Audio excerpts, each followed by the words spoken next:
आपका अपने YouTube channel Bihar board Galaxy में बहुत बहुत स्वागत है। जो भी हमारे भाई लोग हैं 12th वाले भाई लोग हैं तो चैनल को सब्सक्राइब करके ज्वाइन कर लीजिए। देखिए अगर आपका एग्ज़ाम 2026 में, ठीक ना। देखिए मेरे भाई, मैंने फिजिक्स का मेरा जो, अगर आप भैया अच्छे से तैयारी करना चाहते हैं 12th के, तो आप भैया पेड ग्रुप ज्वाइन कर सकते हैं। पेड ग्रुप क्या है भैया, 2026 की पूरी बेस्ट तैयारी की हमारी है और एकदम बेस्ट तैयारी कराए हैं। 472 हाईएस्ट है भाई, 470 नंबर, 462 68 इतना नंबर तक मेरे भाई लोग लाया है। तो आप भी तैयारी करके बेहतर रिजल्ट ला सकते हैं, ठीक ना। तो ज्वाइन करने के लिए हमारे नंबर भैया कहाँ कनेक्ट करना पड़ेगा, 6201359657 पर मैसेज कीजिएगा, व्हाट्सएप या कॉल कीजिएगा, ठीक ना, इस नंबर पर। चलिए आते हैं भैया। अब मैंने फिजिक्स का शॉर्ट नोट समझाना शुरू किया। हम पहले ही बोल दिए भाई, अगर समझ लीजिए, जैसे होता है ना, एक याद रखिए, चुनाव में वोट, जिस प्रकार चुनाव में वोट का महत्व है, उसी प्रकार बिहार बोर्ड में ऑब्जेक्टिव के लिए शॉर्ट नोट्स का महत्व है। जितना चुनाव में वोट का महत्व है, उसी प्रकार ऑब्जेक्टिव में शॉर्ट नोट्स का महत्व है। और खासकर आपको समझ लीजिए, पूरे बिहार में कितना बड़ा भी चैनल हो, कोई प्रोवाइड नहीं करता है जो हम मटेरियल दे रहे हैं, जो शॉर्ट नोट्स दे रहे हैं, इसके बाद आपका एक भी ऑब्जेक्टिव नहीं छूटेगा, ठीक ना। तो ऑब्जेक्टिव अगर आपको कवर करना है तो ये सारा कुछ अब केवल शॉर्ट नोट्स मेरा पढ़िए। 15 चैप्टर फिजिक्स का 15 पन्ना में खत्म है, ठीक ना। लेने के लिए कहाँ, नंबर पे ही मैसेज करना पड़ेगा, मिल जाएगा आपको। उसके बाद जो 16 चैप्टर केमिस्ट्री का है, 22 पन्ना में खत्म है भाई। मैंने भी पढ़कर पूरा एकदम, मेरा भी मात्र 6 ऑब्जेक्टिव गलत था, ठीक ना। बिहार वैसे 5 ही था, बिहार बोर्ड के आंसर के अनुसार 6 गलत हुआ था। इस बार भी मेरे भाई लोगों का अच्छा एकदम एक भी ऑब्जेक्टिव नहीं छोड़ के आया, तब 472 तक नंबर लाया, 470 68 इतना लाया है, ठीक है।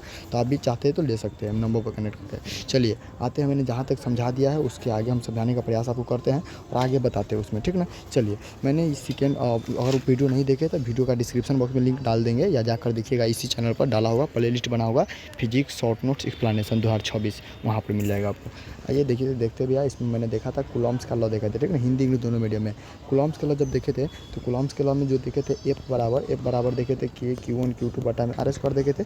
लेकिन जब कहेगा भैया कि इसका वेक्टर फॉर्म क्या है, तो कुछ ना करना है, बड़ा आसान है। कथी कीजिएगा, इसको केवल 2 के 3 कर दीजिए। अर्थात 2 से 3 कब होगा, मान लीजिए यहाँ पर आर स्क्वायर है, तो एक और आर से गुना करेंगे तब 2 से 3 होगा। तो नीचा गुना किए तो ऊपर गुना कर दीजिए, हो गया ना। यहाँ पर एक ऊपर खाली टोपी पहना दीजिए, बस हो गया। यहाँ पर इसको इसमें गुना करेंगे तो 2 गो है, एक और होता है 3 गो। अर्थात इसको हम ऐसे लिख देते हैं, आर क्यू लिख देते हैं, आर क्यू वेक्टर नाम नोट कर दीजिए, बस यही है। वेक्टर फॉर्म पूछेगा तो यही हुआ। तो पूछेगा भैया कूलम्स का वेक्टर फॉर्म क्या होता है, तो एफ क्यू देख लीजिए, यहाँ पर उसी इस प्रकार भी लिख सकते हैं, इस प्रकार भी लिख सकते हैं, तो कोई दिक्कत नहीं है। नंबर 1 2 दीजिए, न दीजिए, कोई फर्क नहीं पड़ता। लेकिन आप याद रखिए कि नीचा खाली 3 हो जाता है, वो ऊपर आर से गुना जाता है, हो गया ना।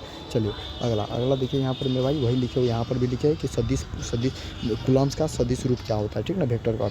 अगला वही बात है। अब देखिए यहाँ पर समझिए, यहाँ प्रिंसिपल ऑफ सुपरपोजिशन याद नहीं रखना है। प्रिंसिपल ऑफ सुपरपोजिशन क्या होता है, याद नहीं रखना। ये होता है कि जब बहुत सारा चार्ज रहेगा तब कितना बल लगेगा ऊपर स्थिति में, लेकिन याद नहीं रखना आपको। नहीं, जो चीज़ नहीं याद रखने का आवश्यकता है, बिल्कुल हम आपको याद नहीं करवाएंगे, ठीक ना। आइए अगला, इलेक्ट्रिक फील्ड इंटेंसिटी बहुत ही इंपॉर्टेंट है, समझ लीजिए। फिक्स ऑब्जेक्टिव और ये 2 नंबर आता है, यानी कि विद्युत क्षेत्र तीव्रता। विद्युत क्षेत्र तीव्रता का मैंने परिभाषा पढ़ाया, वहाँ भी आपको परिभाषा मैंने जो दिया होगा कि भैया वहाँ भी इलेक्ट्रिक फील्ड इंटेंसिटी जो होता है, ए बराबर क्या होता है, एफ बटा में क्यू होता है। ए बराबर क्या होता है, ए बटा क्यू, यानी इलेक्ट्रिक फील्ड इंटेंसिटी बराबर क्या होता है, फोर्स बटा में चार्ज, वही है। इलेक्ट्रिक विद्युत क्षेत्र तीव्रता बराबर क्या होता है, ई बराबर एफ बटा क्यू होता है, ठीक ना। यह जो होता है सदिश रूप, यह सदिश राशि होता है, याद रखिएगा। एक प्रकार का वेक्टर क्वांटिटी होता है, याद रखिएगा। वही लिखे है कि यह एक सदिश राशि, बड़ा इंपॉर्टेंट है, और एक वेक्टर क्वांटिटी है, ठीक है। अच्छा, पूछेगा भैया इसका बताइए कि इसका हमको बताइए कि इसका यूनिट क्या होता है। तो ई बराबर क्या होता है, ई बराबर भाई अभी मैथ का क्लास में हम लाएंगे, केमिस्ट्री का भी क्लास लाएंगे, सब चीज़ क्लास कराएंगे, आपको कुछ भी नहीं छूटेगा, ठीक ना। तो जब ई बराबर एफ बटा क्यू होता है तो फोर्स का न्यूटन हो गया, क्योंकि फोर्स है, फोर्स मींस बॉल का न्यूटन हो गया। और क्यू चार्ज है, आवेश है, तो आवेश का कूलम होता है, तो न्यूटन बटा कूलम होता है, या वोल्ट बटा मीटर भी होता है, याद रखिएगा। पूछेगा इलेक्ट्रिक फील्ड इंटेंसिटी का कौन यूनिट होता है, एक वोल्ट बटा मीटर होता है, एक न्यूटन बटा कूलम होता है, क्लियर है। आप चाहेंगे तो डायमेंशन भी निकाल सकते हैं। डायमेंशन कैसे निकलेगा भैया, क्योंकि ई बराबर फॉर्मूला क्या पढ़े, एफ बटा क्यू पढ़े, तो एफ का तो फोर्स मींस न्यूटन होता है, और चार्ज मींस आवेश मींस कूलम है, तो न्यूटन कूलम होता है। और न्यूटन का जो यूनिट होता है ना, MLT के पावर -2 होता है ना। अच्छा, -2 है, -2 यहाँ पर -2 है, ठीक है, -2। अच्छा, चार्ज कूलम है, कूलम मींस चार्ज का डायमेंशन क्या होता है, 80 होता है। आप मान लीजिए सबको ऊपर भेजेंगे तो एक तरफ लिखेंगे तो क्या आएगा, एम, और नीचा से वो टी ऊपर और चल जाएगा, तो एल तो रहबे करेगा, टी के पावर -3 और ए के पावर -1, तो यही इसका आंसर आएगा। तो यही इसका डायमेंशन होगा, बीमा होगा। देखिए वही लिखे होंगे कि विद्युत क्षेत्र, यहाँ पर लिखे होंगे कि इलेक्ट्रिक फील्ड इंटेंसिटी विद्युत क्षेत्र तीव्रता का बीमा क्या होता है। तो भैया देखिए यहाँ पर लिखे होंगे, एक मिनट सॉरी, एक मिनट रुकिएगा, एक मिनट ऐसा देखिए। देखिए यहाँ पर लिखा हुआ है, यहाँ पर लिखा हुआ देख लीजिए, यहाँ पर लिखा हुआ MLT का पावर -1 MLT का पावर -1 क्लियर है। तो याद रखिएगा इलेक्ट्रिक प्लास्टिसिटी का फार्मूला ये एक वेक्टर क्वांटिटी है, इसका यूनिट क्या होता है। डायरेक्शन ऑफ इलेक्ट्रिक फोर्स, यहाँ पर इलेक्ट्रिक फोर्स लिखना छूट गया है। Direction of electric force as well as direction of electric field, यहाँ पर फील्ड होगा विशुद्धता होगा, यहाँ पर लिखना भूल गए। Direction of electric field as well as direction of electric force, कहने का अर्थ है इलेक्ट्रिक फील्ड का जो दिशा होता है ना, उसी दिशा में इलेक्ट्रिक फोर्स भी लगता है। वही बात ले हैं कि विद्युत क्षेत्र के दिशा में ही विद्युत बल का दिशा होता है, ठीक ना, याद रखिएगा। विद्युत बल के क्षेत्र की दिशा में जितने विद्युत बल क्षेत्र का दिशा होगा, उसी क्षेत्र में विद्युत बल का भी दिशा होगा, क्लियर है। अगला यहाँ पर देखिएगा, देखिए एक आता है बहुत ही इंपॉर्टेंट है, यहाँ से 2 मार्क्स फिक्स मैंने 2025 में गेस किया था, आया भी था, और ऑब्जेक्टिव इस बार से आएगा फिक्स है तो फिक्स। क्या भैया सुनिए, यहाँ से यहाँ पर एक होता है, उसका नाम है लीनियर चार्ज डेंसिटी, कहने का अर्थ रेखीय आवेश घनत्व। एक होता है लीनियर चार्ज डेंसिटी, और यहाँ पर भी है, रुक जाइए थोड़ा सा, इसको हम यहाँ पर लाइक बड़ा करते हैं ताकि और आप लोग को अच्छा से दिख जाए। रुक जाइए एक मिनट थोड़ा और बड़ा करते हैं, आप लोग को दिखे। अब तो दिख रहा होगा, एक मिनट बड़ा कर देते ताकि और अच्छा दिखे। चलिए यहाँ पर दिख रहा है आप लोगों को, वही यहाँ पर देखिए। यहाँ पर क्या देखना है, यहाँ पर देखना है कि भैया लीनियर चार्ज डेंसिटी किसे कहेंगे भैया, कि देखिए लीनियर चार्ज डेंसिटी का सबसे पहले डिनोट करते हैं लेमडा का फॉर्मूला होता है Q बटा एल करने का क्या, चार्ज बटा लंबाई। ऐसे समझिए, अगर कोई लंबाई एक तार है, अगर इस पर पर यूनिट इकाई में, कहने का पर यूनिट कहने का अर्थ एक इकाई में जितना भी आवेश होगा उसे हम लोग बोलेंगे लीनियर। अगर कोई सरफेस एरिया है, अगर इसके एक इकाई में जितना चार्ज होगा उसको बोलेंगे हम सरफेस चार्ज। अगर कोई वॉल्यूम है, वॉल्यूम कहने का आयतन टाइप के यहाँ है, इसके एक यूनिट में जितना चार्ज होगा उसे हम लोग वॉल्यूम चार्ज डेंसिटी, वही है। यानी कि रेखीय आवेश घनत्व, तो रेखा पर है तो रेखीय, सतह पर है तो सतह, अगर आयतन में रहे तो आयतन आवेश घनत्व, वही हिंदी इंग्लिश में दोनों में देखिए समझाते हैं आपको। इसे लेमडा द्वारा डिनोट करते हैं। लेमडा का फॉर्मूला क्या होता है, Q बटा L होता है। अच्छा, इसका यूनिट क्या होगा, चार्ज का कूलम, और लेंथ का क्या होगा, मीटर होगा, सॉरी लेंथ का क्या होगा, मीटर होगा, तो कूलम पर मीटर, क्लियर है। कूलम पर मीटर इसको लिख सकते हैं, ऐसे कूलम पर मीटर लिख सकते हैं। अच्छा, अगला है सरफेस चार्ज डेंसिटी कहने करते हैं वही सतह आवेश घनत्व, इसे हम लोग डिनोट करते हैं सिग्मा द्वारा। सिग्मा बराबर Q बटा में एरिया, इस चार्ज का कूलम, एरिया का मीटर स्क्वायर, हो गया ना। इसको ऊपर करेंगे तो क्या आएगा, कूलम पर मीटर स्क्वायर। इसी प्रकार एगो में देख रहे हैं, इसमें केवल C बटा M है, कूलम बटा मीटर है, इसमें कूलम बटा मीटर स्क्वायर है इसका। और नीचे का जो आएगा ना, नीचे आएगा उसमें कूलम बटा मीटर क्यों आएगा, क्यों, क्योंकि वॉल्यूम है, तो वॉल्यूम में लंबाई चौड़ाई ऊंचाई तीनों रहता है, इसलिए, ठीक ना, याद रखिएगा। वही आयतन आवेश घनत्व यानी कि वॉल्यूम चार्ज डेंसिटी, तो वॉल्यूम चार्ज डेंसिटी इसको रो बोलते हैं, रो, इसको क्या बोलते हैं, रो द्वारा डिनोट करते हैं। और रो का फॉर्मूला होता है Q बटा V, Q का क्या होता है कूलम, अभी का वॉल्यूम का क्या होता है मीटर क्यूब होता है, मीटर क्लियर है। याद रखिए coulomb per metre cube, unit तो निकल ही जाएगा, यूनिट आराम से निकल जाएगा, यूनिट वही निकाले। यूनिट कैसे निकलेगा भैया, लेमडा बराबर क्या होता है, Q बटा L होता है। Q का कूलम हुआ, लंबाई का मीटर होता है, यूनिट निकालना है, तो देखिए यूनिट निकालना है, तो चार्ज है, चार्ज का क्या होता है 80 होता है, और लेंथ का मीटर होता है, मीटर यानी कि लेंथ का डायमेंशन क्या होता है, L होता है। अब इसको ऊपर भेजेंगे तो L के पावर -180, तो ये लीनियर का है। अगर पूछेगा सरफेस का क्या होगा, तो L स्क्वायर A के पावर A हो जाएगा। अगर पूछेगा वॉल्यूम का क्या होगा, तो यहाँ पर Q कर दीजिए, तो वही डायमेंशन भी लिखे होंगे। और ये सब जो होता है ना अदिश राशि होता है, सब अदिश राशि होता है, यानी कि स्केलर क्वांटिटी होता है, वही लिखे हैं। देख लीजिए कि फार्मूला है उसका यहाँ इसको भी हल्का बड़ा कर देते, अच्छा रहेगा आप लोग के लिए, दिखता रहेगा।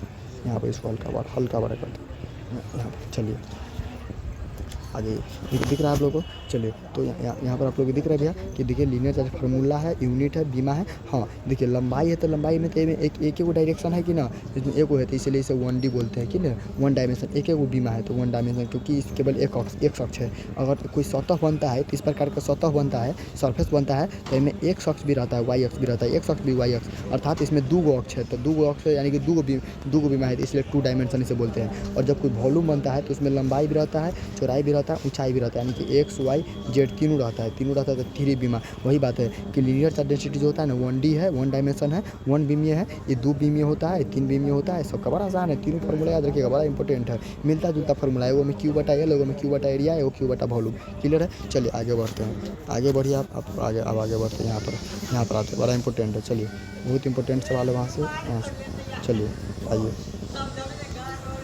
कथी कहता सुनिए। कह रहा है मेरे भाई कि विद्युत क्षेत्र रेखा इलेक्ट्रिक फील्ड लाइन्स का प्रॉपर्टी बड़ा इंपॉर्टेंट है। प्रॉपर्टी क्या है, गुण क्या है, विद्युत क्षेत्र रेखा का गुण क्या होता है। तो विद्युत क्षेत्र रेखा का गुण क्या है, सुनिए। विद्युत क्षेत्र रेखा का जो गुण होता है भैया, सबसे पहले तो अगर मान लीजिए कोई पॉजिटिव चार्ज है तो पॉजिटिव चार्ज का विद्युत क्षेत्र रेखा कहाँ होगा, बाहर होगा। कहने का धनात्मक चार्ज से विद्युत क्षेत्र रेखा किधर होगा, बाहर की तरफ होगा, बाहर की तरफ। धनात्मक चार्ज से विद्युत क्षेत्र रेखा कहाँ होगा, बाहर की तरफ होगा। क्लियर है ना। धनात्मक चार्ज से विद्युत क्षेत्र रेखा कहाँ होता है, बाहर की तरफ होता है। अच्छा, कोई ऋणात्मक चार्ज है, ऋणात्मक निगेटिव चार्ज है, तो नेगेटिव चार्ज है तो अति विद्युत क्षेत्र रेखा कहाँ होगा, अंदर की तरफ होगा, अंदर की तरफ होगा। वही बात अंग्रेजी हिंदी में लिखे हैं कि आउटवर्ड फ्रॉम पॉजिटिव चार्ज। करने का अर्थ है विद्युत क्षेत्र रेखा पॉजिटिव चार्ज के बाहर होता है। वही लिखे कि धनावेश के बाहर होता है पॉजिटिव अति विद्युत क्षेत्र रेखा, और इनवर्ड फ्रॉम निगेटिव चार्ज यानी कि जो ऋणात्मक आवेश होता है उसके यानी कि अंदर होता है।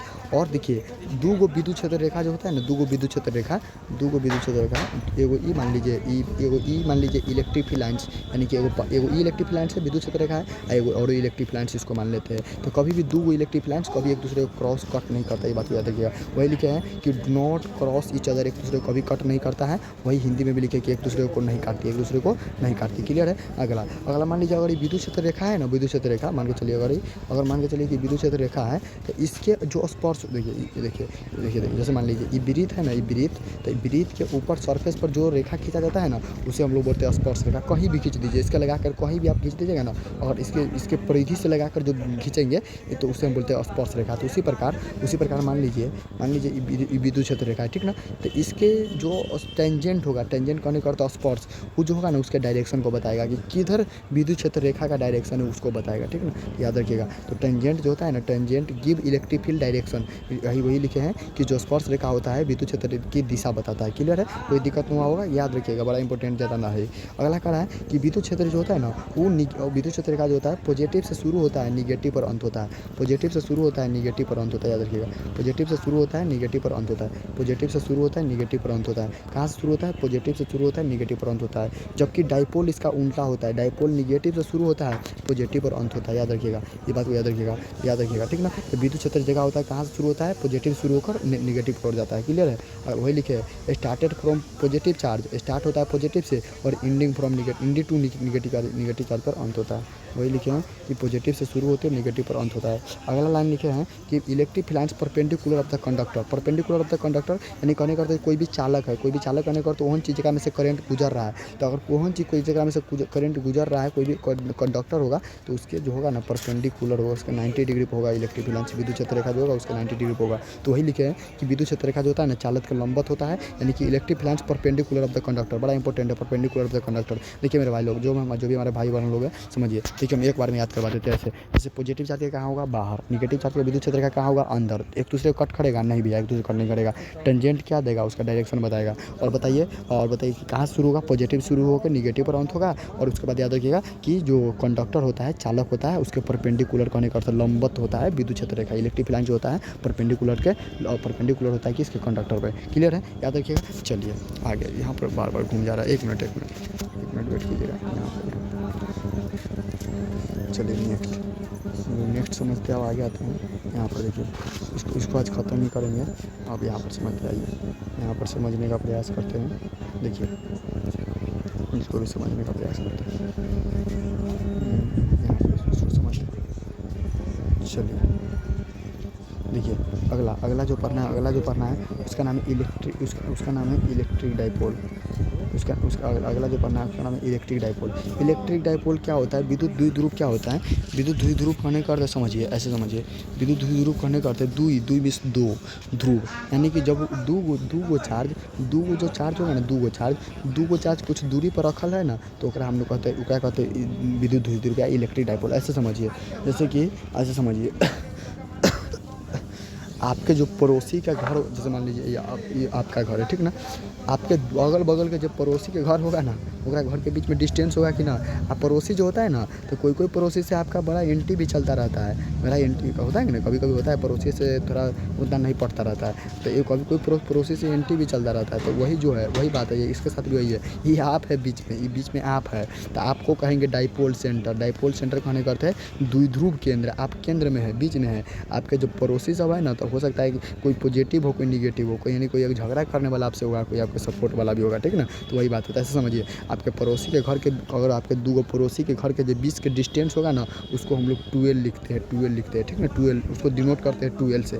अच्छा, आज जो आपके आई के ताई वाला पड़ोसी होगा उसको माइनस बोलेंगे, आपसे एंटी होगा। आई के ताई वाला पड़ोसी होगा उसको पॉजिटिव रहता है। वही बात है कि जब 2 गो चार्ज, हम वही कहें कि जब 2 गो चार्ज कुछ डिस्टेंस पर जब सेपरेट किया गया रहता है ना, अलग किया गया रहता है, जब 2 गो चार्ज कुछ डिस्टेंस पर सेपरेट किया गया रहता है, जब एगो पॉजिटिव एगो निगेटिव चार्ज कुछ डिस्टेंस पर, तो इसे हम लोग इलेक्ट्रिक डाइपोल बोलते हैं। क्लियर है। अच्छा, वही लिखे हैं कि जब इक्वल और opposite charge, equal means same, यो अगर यो 5 किलो के है तो यो 5 किलो बोल रहे हैं। अगर यो 5 कूलम चार्ज है ना, 5 कूलम का चार्ज, अगर इसका वैल्यू -5 कूलम है, इसका वैल्यू भी कूलम 5 कूलम होगा, के लेकिन केवल प्लस में। वही लिखे हैं कि इक्वल मीन्स बराबर और अपोजिट मीन्स और उल्टा होना चाहिए, लेकिन बराबर और अपोजिट होना चाहिए, लेकिन बराबर होइएगा लेकिन अपोजिट रहेगा। कहने का अर्थ जेकर चार्ज के जितना वैल्यू एक तारी रहेगा, चार्ज को उतना वैल्यू हो तारी रहेगा, लेकिन वो विपरीत साइन के साथ रहेगा। तो अगर 2 गो विपरीत साइन के साथ अगर इक्वल चार्ज अगर कुछ डिस्टेंस पर, यानी कि समान चार्ज कुछ डिस्टेंस पर, कुछ दूरी पर अलग किया गया हो, तो इसे हम लोग क्या बोलते हैं भैया, इसे हम इलेक्ट्रिक डाइपोल बोलते हैं। क्लियर है। अच्छा, अब देखिए एक चीज़ बताइए, तो एक चीज़ हमको बताइए, तो हमको थोड़ा आप ही लोग समझाइए। तो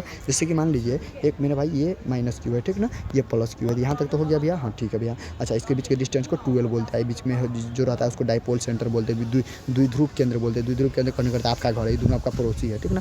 पड़ोसी में क्या होता है, पड़ोसी में वो पड़ोसी जितना आपका दुश्मन होता है ना, उतना आपका सपोर्टो करने वाला होता है। अर्थात करने करते इस चार्ज का वैल्यू -5 कूलम है, इस चार्ज का वैल्यू +5 कूलम है। क्लियर है। अच्छा बताइए, तो हम कहेंगे कि आप पर कितना प्रभाव, यानी कि आपको कहेंगे कि आपसे कहेगा कि बताइए डाइपोल पर टोटल चार्ज कितना होता है। तो भैया डाइपोल पर टोटल चार्ज करने करते आपके पैर खींचने वाला भी व्यक्ति है, आपको सपोर्ट करने वाला भी व्यक्ति है कि, तो इसका आपका पैर खींच रहा है ओकर वैल्यू कितना है, -5 कूलम है ना। अच्छा, आपको सपोर्ट कर रहा है, ओकर वैल्यू कितना है, +5 कूलम। तो दोनों को जोड़ेंगे तो क्या होगा, -5 कूलम +5 कूलम कर जाएगा, कितना होगा 0। अर्थात आप पर कोई प्रभाव पड़ेगा ना। अर्थात एक चीज़ पूछेगा, बहुत वीवीआई ऑब्जेक्टिव है कि बताइए कि डाइपोल पर टोटल चार्ज कितना होता है, तो 0। क्यों, क्योंकि दोनों चार्ज का वैल्यू सेम ही होता है, अपोजिट होता है, तो अपोजिट से तो कट जाता है, और सेम ही वैल्यू रहता है, वो लगी घट बढ़ में ज़्यादा अति नहीं होता है। यानी कि याद रखिएगा, डाइपोल पर टोटल चार्ज कितना होता है, 0। डाइपोल पर टोटल चार्ज कितना होता है, द्विध्रुव पर कुल आवेश, कितना होता है, 0। वही सब बात सब हम समझाए या लिखे। वही देखिए कि डायरेक्शन ऑफ ऑलवेज, हाँ इसका डायरेक्शन जो होगा निगेटिव से पॉजिटिव की तरफ हमेशा,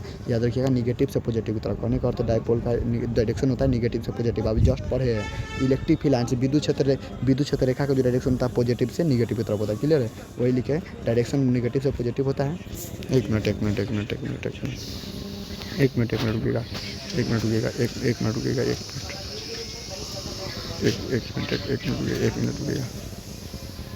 एक मिनट यहाँ पर रुकिएगा, हम आपको समझाएंगे। इस टॉपिक ख़त्म करके ही हम छोड़ेंगे, ठीक ना।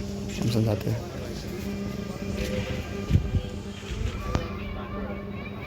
चलिए देखिए यहाँ पर समझ रहे हैं ना, तो यही कहे, देख लीजिए। अच्छा, डायरेक्शन होता है निगेटिव से पॉजिटिव।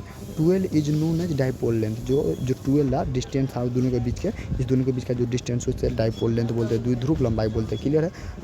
अगला है कि the middle point of the electric dipole का जो मिडल पॉइंट होता है, बीच का जो केंद्र होता है, is known as dipole centre. उससे डाइपोल सेंटर नहीं कहे, आपका घर क्या कहलाएगा, डाइपोल सेंटर, द्विध्रुव केंद्र कहलाएगा। आई आपका अगल बगल वाला पड़ोसी है, ठीक ना, तो पैर खींचने वाला को सपोर्ट करने वाला। अच्छा, total charge of the dipole is 0। Dipole पर टोटल चार्ज कितना होता है, 0। यानी कि द्विध्रुव पर कुल आवेश कितना होता है, 0। समझ में आ गया। अच्छा, याद रखिएगा। हाँ, एक चीज़ समझ आ, एक चीज़ और आता है, उसका नाम है डाइपोल मोमेंट। डाइपोल मोमेंट क्या होता है मेरे भाई, डाइपोल मोमेंट यानी कहने के द्विध्रुव आघूर्ण क्या होता है। देखिए यहाँ पर डाइपोल मोमेंट करने के द्विध्रुव आघूर्ण क्या होता है। द्विध्रुव आघूर्ण करने करते इससे पहले डिनोट करते हैं P द्वारा, ठीक ना। अच्छा, इसका फार्मूला होता है, जो चार्ज है वो आपके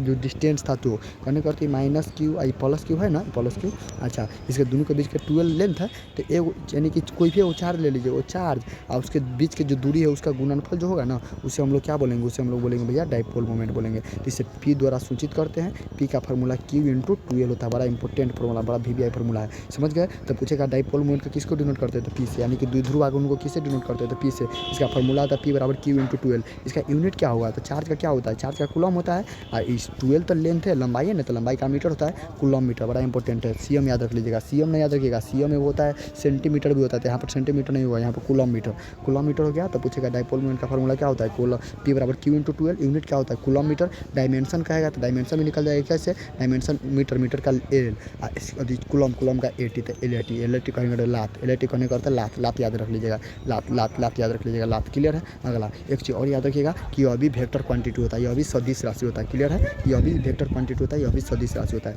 अभी जस्ट पढ़े विद्युत क्षेत्र रेखा, इलेक्ट्रिक फील्ड इंटेंसिटी, वो भी सदिश राशि था। क्लियर है। तो इतना तक क्लियर हो गया होगा भैया। अब इसके बाद हम नेक्स्ट वीडियो में एक समझा देंगे, लास्ट वीडियो लाएंगे, उसके बाद खत्म हो जाएगा। ठीक है, ज़्यादा वीडियो लंबा नहीं करेंगे। ओके, थोड़ा सा अभी आप कल से मेरा केमिस्ट्री बायोलॉजी जो भी हो मैथ हो ये भी शुरू कर देंगे।